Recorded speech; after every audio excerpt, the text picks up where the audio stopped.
पहले global markets को discuss करते हैं। थोड़ी सी नरमी तो आपको दिखी वहाँ, इनफैक्ट नैस्डैक हरे निशान में बहुत मिक्स क्यूज हैं वहाँ से ग्लोबल मार्केट से। डाउ में हालांकि कमजोरी थी, नैस्डैक फ्लैट था, फ्लैट टू पॉजिटिव था। मॉर्निंग अजय। अजय, क्या नजर इस वक्त अब सीपीआई इंडेक्स पर है, जो सीपीआई डेटा आने वाला है थर्सडे को? Good morning Priyanka, good morning Dimpy. देखिए, ऐसा है कि यूएस मार्केट की एक जबरदस्त ताबड़तोड़ रैली 2024 में रही है। उसके बाद आप डेटा कह लीजिए, आप कुछ भी कह लीजिए, यूएस मार्केट ऊपर के लेवल पे अटक रहे हैं। और अब डिबेट ये है कि मार्च में कटेंगे कि मई जून में कटेंगे। तो ये कब कटेंगे, बाजार को ये डाइजेस्ट करना पड़ेगा कि मार्च में तो पॉसिबिलिटी नहीं है रेट कट होने की।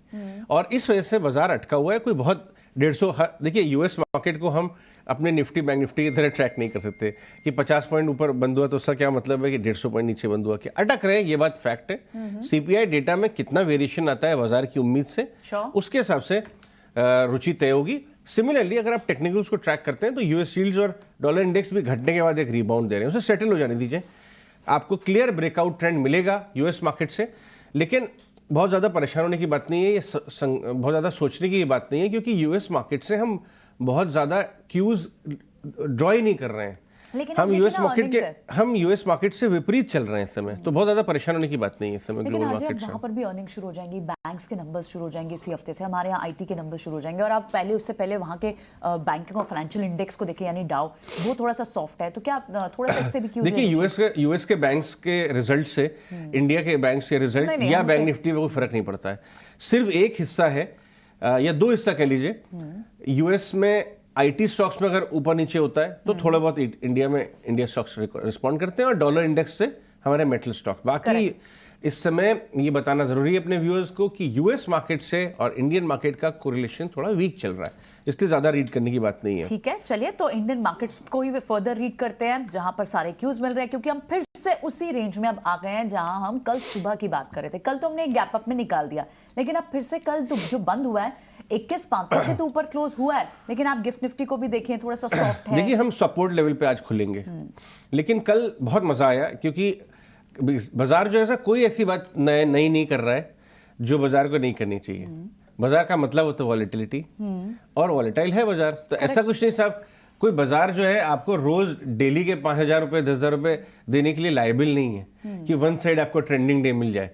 इसीलिए स्टॉप लॉसेस का जन्म हुआ है, ताकि आप लगा के रखें, कल कस के स्टॉप लॉसेस कटे लोगों के। क्योंकि आधे 20 मिनट के अंदर बाजार ने 80% गेन्स अपने एरोड कर दिए थे।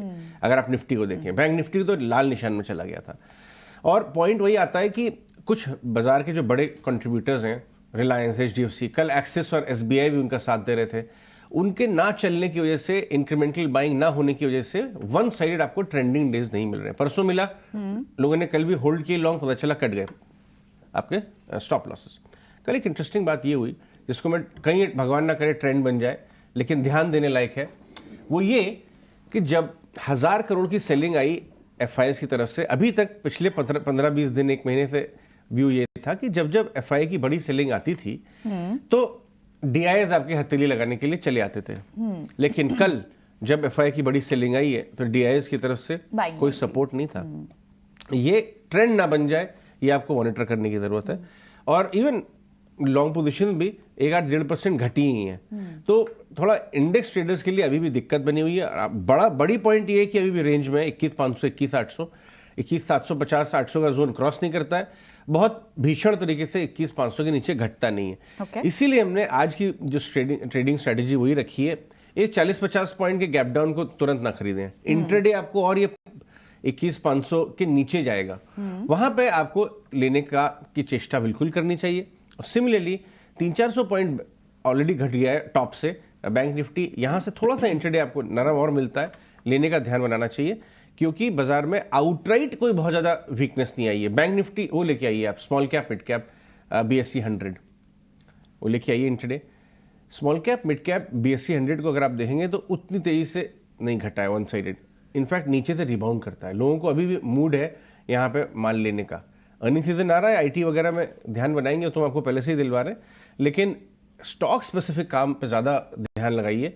अभी वन साइड क्लियर ट्रेंड्स आपको निफ्टी बैंक निफ्टी में नहीं दिख रहे हैं, लेवल्स के साथ ही काम करना पड़ेगा। ठीक है, लेवल्स के साथ काम करना पड़ेगा, लेकिन अब कौन से स्पेसेस या सेक्टर्स हैं जिन पर हमें ध्यान रखना होगा? इंडेक्स पर तो थोड़ा सा कॉशियस होना पड़ेगा। देखिए एक बहुत इंटरेस्टिंग एरिया मैंने स्पॉट किया है जहां पे बहुत दिनों के बाद लॉन्ग पोजीशन फ्रेश बनना शुरू हुई है, वो है एनर्जी कैपिटल गुड्स। एनर्जी में एनटीपीसी पावर ग्रिड की बात नहीं कर रहा हूँ, मैं बात कर रहा हूँ एबीबी सीमेंस वाला जो एरिया है, जो एक टाइम पे साइडवेज चला गया था, बहुत महंगे हो गए थे स्टॉक। कल हमने बहुत दिनों के बाद फ्रेश लॉन्ग पोजीशन देखी, वहाँ पे थोड़ा डिलीवरी भी गिरी है। ये ट्रेंड जो है इसके ऊपर नज़र बना के रखिए।